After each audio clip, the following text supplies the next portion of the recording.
The session's going to be called Vocal, Local and Unstoppable. Let's find out how unstoppable is Kangana Ranaut. Welcome to the stage, Kangana. The stage is all yours, Amish. Thank you so much. जोरदार तालियों के साथ अभिनंदन करिए member of parliament, film maker, writer, actor Kangana Ranaut का. कंगना जी, अभिनंदन है आपका. बहुत धन्यवाद सर.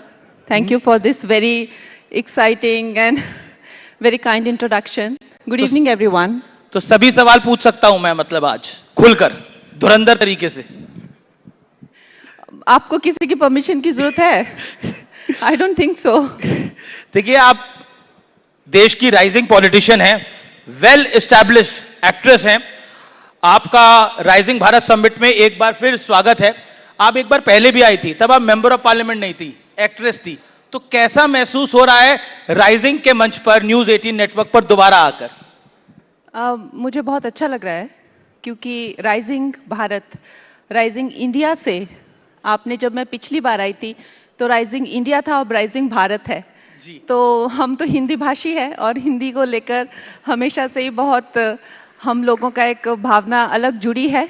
तो राइजिंग भारत देखकर जिस दिशा में भारत जा रहा है और आत्मनिर्भर के साथ आत्मसम्मान भी जो भारत दिखा रहा है, तो नेचुरली हमें तो बहुत खुशी होती है. अच्छा, मेरा अगला सवाल आपसे यह है कि फिल्म इंडस्ट्री की आप क्वीन हैं, मंडी की एक young dynamic member of parliament हैं. कौन सा किरदार आपको ज्यादा चैलेंजिंग लगता है? आपको लगता है इसमें ज्यादा चैलेंज है, एज अ एक्टर या as a member of parliament? Amish ji, देखिए, जो काम आता है वो आसान लगता है और जो काम नहीं आता है वो मुश्किल लगता है. तो कौन सा नहीं आता है? नेचुरली अभी तो मैं सीख ही रही हूँ. जब मैं 16 साल की उम्र में जब मैंने फिल्मों में काम शुरू किया था, तो मेरा डायरेक्टर मुझे बिल्कुल एक्सपेरेटेड होकर आके कहता था, तुम्हें कितनी बार कहा है कैमरा उधर है, तो तुम उधर डायलॉग क्यों बोल रही हो, फेस उधर क्यों रहता है तुम्हारा. तो मुझे ये पता नहीं होता था कि कैमरा की तरफ देख के, क्योंकि आई वॉज फ्रॉम स्टेज, तो वो दुनिया से लेकर आज मैं एक फिल्म मेकर हूँ, एक प्रोड्यूसर हूँ, तो कोई भी चीज़ जो है वो सीख कर आती है. अब मैं ये सोचूं कि मैं पॉलिटिशियन बन गई या अब मैं राजनीति में आ गई, ये ऐसा नहीं होता है. हर चीज़ में आपको एक स्किल होती है, तजुर्बा होता है और वो चीज़ आपको अर्न करनी पड़ती है. अब मैं खुद को कहूँ कि मैं लीडर बन गई वर्सेस लोग कहें कि ये लीडर बन गई, तो अलग बातें हैं. अब तो लोग कहते होंगे, आपने बोला कि अभी आप सीख रही हैं, तो मैं जानना चाहता हूं कि संसद में तो कई सारे लोग हैं, चिराग पासवान भी संसद में हैं, उनसे सीख रही हैं या राहुल गांधी से सीख रही हैं? ज्यादा सीखना किससे हो रहा है पार्लियामेंट में? देखिए, अगर आपको सीखना है तो आप बेस्ट से सीखिए और हम नरेंद्र मोदी जी से सीख रहे हैं. तो राहुल गांधी से कुछ नहीं सीख पा रही हैं आप? बोलते तो वो भी हैं. उनसे भी सीखते हैं. उनसे हम ये सीखते हैं कि क्या नहीं करना है, कैसे नहीं बनना है. जी, मेरा अगला सवाल है कि आप से ऐसे वक्त में बातचीत हो रही है जब इस देश में एक एआई समिट हुआ और इसी कालखंड में भारत मंडपम में ही कांग्रेस के, यूथ कांग्रेस के कुछ ऑफिस बेयर्स ने शर्टलेस प्रदर्शन किया. क्या आप सोचती हैं इसको लेकर? एक आई थिंक कि पूरी एक तरह से शर्मसार कर देने वाली बात है और निंदनीय है. उसकी जितनी निंदा की जाए उतना कम है. और उसके ऊपर राहुल गांधी जी ने इसकी जो है एक पूरी तरह से कहा है कि बब्बर शेर जो भी उन्होंने मेरे बब्बर शेर बताइए. फिर तो आई थिंक कहीं ना कहीं he has lost his mind. He has lost his mind. Why you? Naturally. अरे, आप कमाल करते हैं अमित जी. आप ये देखिए कि इस तरह से कपड़े उतारना, ऐसे नंगन हो जाना. और मुझे ऑनेस्टली अगर आप मुझसे पूछे, आजादी के बाद महात्मा गांधी जी ने कहा था कि कांग्रेस को अब डिसॉल्व कर देना चाहिए. उसका जो पर्पस है, उसका जो मायने है, कांग्रेस को डिसॉल्व कर देना चाहिए. सुनिए ना, आप मेरी बातों पे आपका ध्यान ही नहीं. आपका ध्यान है कि मैं अगला प्रश्न क्या पूछूं? नहीं, मेरा ध्यान है. आपने बोला कांग्रेस को डिसॉल्व कर देना चाहिए. कांग्रेस को डिसॉल्व कर देना चाहिए. अमीश जी, आप प्लीज, महात्मा गांधी जी ने कहा था, लेकिन नेहरू जी ने उनकी बात नहीं सुनी जी. तो अब मुझे लगता है राहुल गांधी जी उनका जो है सपना पूरा कर रहे हैं कि पूरी तरह से कांग्रेस को नष्ट कैसे करना है, ये राहुल गांधी जी कर रहे हैं. जी, अब आपके एक मेंबर ऑफ पार्लियामेंट है, कैबिनेट मंत्री भी हैं, गिरिराज सिंह. वो कहते हैं हमें डर लगने लग गया कहीं राहुल जी बंडी और किसी और ड्रेस में किसी दिन संसद ना आ जाए. संसद में उनका जो बिहेवियर है वो किसी मवाली या टपोरी जो होते हैं उस टाइप का उनका बिहेवियर है। राहुल गांधी का यस, आपने देखा होगा कैसे वो बीजेपी के नेताओं को बोलते हैं आजा मेरे साथ, आजा आजा इंटरव्यू कर मेरे साथ, इस तरह से वो बात करते हैं। और संसद में जाकर भी वो जितना भी हो सके, चाहे वो पोस्टर्स लगाना, चाहे वो हुटिंग करना, चाहे वो दूसरे महिलाओं को आगे कर कर पीएमजी की सीट रोकना, इस तरह के वो काम करते हैं। तो इसमें कोई बड़ी बात नहीं होगी कि वो इतना भी नीचे गिर जाएं कि इस तरह की कोई हरकत कर दें। पर Rahul Gandhi leader of opposition हैं, आप कह रहे हैं कि वो टपोरी की तरह करते हैं, लेकिन कांग्रेस कह रही है कि राहुल गांधी जब बोलते हैं तो मोदी जी डर जाते हैं, बीजेपी डर जाती है। अब ये कांग्रेस पार्टी भी कहती है वो लीडर ऑफ ऑपोजिशन भी है। कंगना जी, मुझे लगता है कि कांग्रेस जो है वो खुद शर्मिंदा है उनकी इन करतूतों पर, और जल्दी ही मुझे लगता है, पहले तो मुझे लगता है कांग्रेस का खुद का कोई फ्यूचर नहीं है, लेकिन अगर उनको खुद को बचाना है तो they need a better face, I feel. मैं एक राहुल गांधी की एक बाइट आपके लिए हम निकाल के लेके आए हैं, वो हम प्ले करते हैं। उन्होंने बजट सेशन में ही, आप भी वहां पे मौजूद होंगी जब ये बोला था, तो आप क्या समझी थी वो जरा समझाइएगा। हमारे यहाँ पर काफी सारे प्रोमिनेंट गेस्ट हैं यहाँ पर, उन सबका एक बार फिर स्वागत है। कुछ देर में प्राइम मिनिस्टर आने वाले हैं। Let's play Rahul Gandhi is bite. शुरुआत ग्रिप से होती है सर, और लक्ष्य होता है चोक में जाए, कि पहले ग्रिप ली, दूसरे ग्रिप ली, और फिर एकदम चोक में जाए। चोक में गए, पकड़ लिया, और चोक का फोकस गला होता है। तो हम बजट की बात कर रहे हैं थोड़ा, तो फोकस बजट पे ही बात हो रही है। अब वो ग्रिप और चोक की बात कर रहे हैं, आपके सांसद बोलने नहीं देते उन्हें। देखिए, ये जो इस तरह की कॉमेडी है, ये जब भी राहुल गांधी होते हैं तो वहां पे ऐसी ही कॉमेडी चलती है, और हम लोग हंस हंस के वहां तार तार हो रहे होते हैं। ये तो कुछ भी नहीं है, ये कहीं भी घूमते हुए चले जाते हैं। फिर जब उनको उनकी पार्टी के खुद लोग कहते हैं कि आप मुद्दे पे आइए, तो वो कहते हैं मैं अभी अपना बेस बना रहा हूं, मुझे बनाने दीजिए। तो इस तरह की, मुझे लगता है एक तरह से वो एक राजा बेटा हैं, उनको वैसे ही आदत है कि सब लोग तालियां बजाते रहें, और वो इतने, मैं कहूंगी, बदतमीज भी हैं कि हमारे पार्लियामेंट में बार बार कहा जाता है कि आपको जो भी बोलना है वो अध्यक्ष जी को देखकर बोलना है। वो अध्यक्ष जी को देखते ही नहीं है, वो अपनी पार्टी के लोगों की तरफ ऐसे ऐसे उनको समझाते रहते हैं कुछ कुछ। अध्यक्ष जी बार बार बोलते हैं आप मुझे देखिए, मुझे देख के बताइए, लेकिन वो पार्टी के लोग उनके लिए तालियां बजाते रहते हैं, वो अपना एक शो वहां करते रहते हैं। सो absolute disregard for the parliament, for the people of this country, for the constitution. And आज बात यहां पे पहुंच गई है कि क्वेश्चन तो मुझसे पूछ रहे हैं, लेकिन इनके खुद ही अपनी हंसी इनकी रुक नहीं रही है यहाँ पे फेस पे पूरी। मैं तो ये पूछ रहा हूँ राहुल जी से, आप इतना नाराज क्यों रहती हैं? Why you are upset so much with Rahul Gandhi? इतनी नाराज हैं आप? नहीं, देखिए, मैं नाराज नहीं हूं उनसे।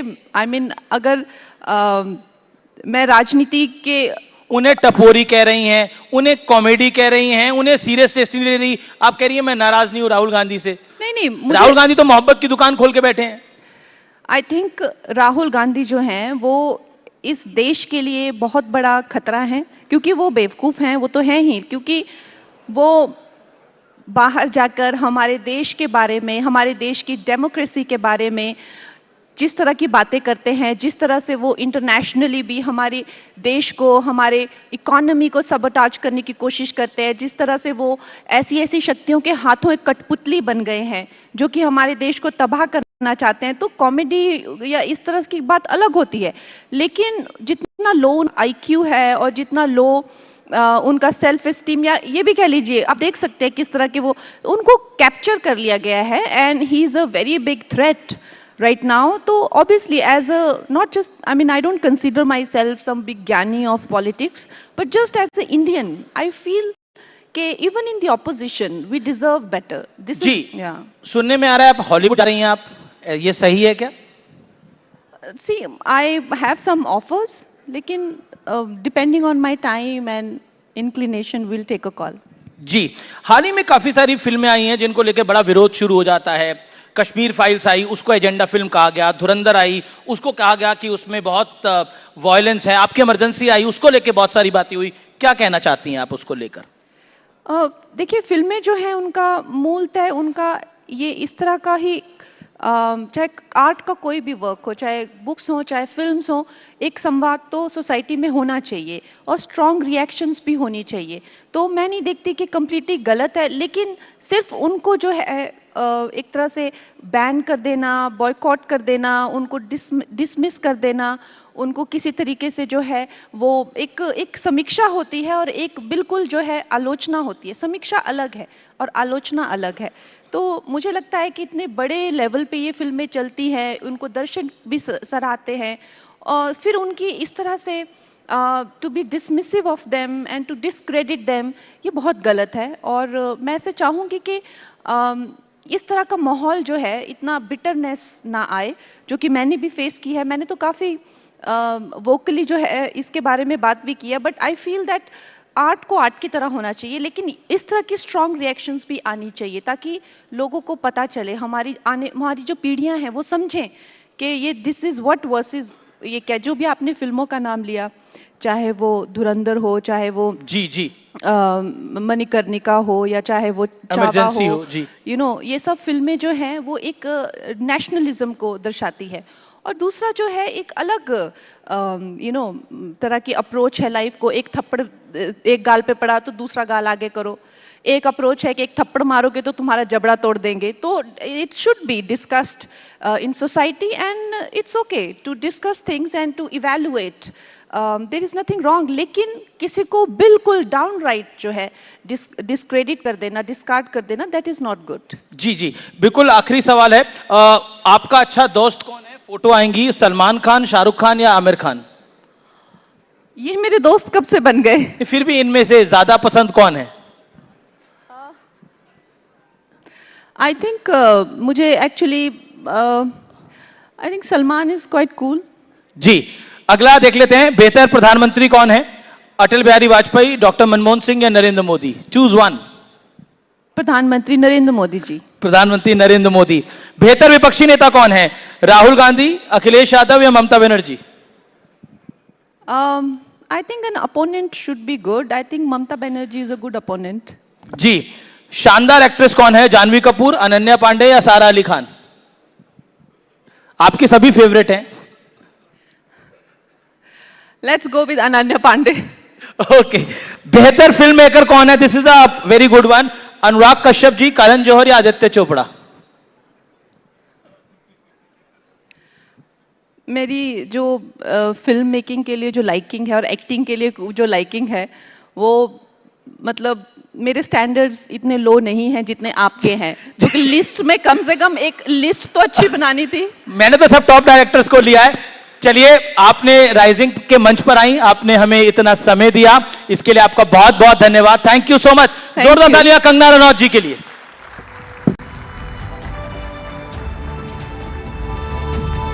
Ladies and gentlemen, let's give it up for the lady who's defied Bollywood norms and, of course, nepotism, and is continuing to leave a mark in the field of politics as well as an assertive, independent parliamentarian. Let's give it up for Kangana Ranaut, please. All right, now let's also talk about hard power, geopolitics. India's ties with ASEAN are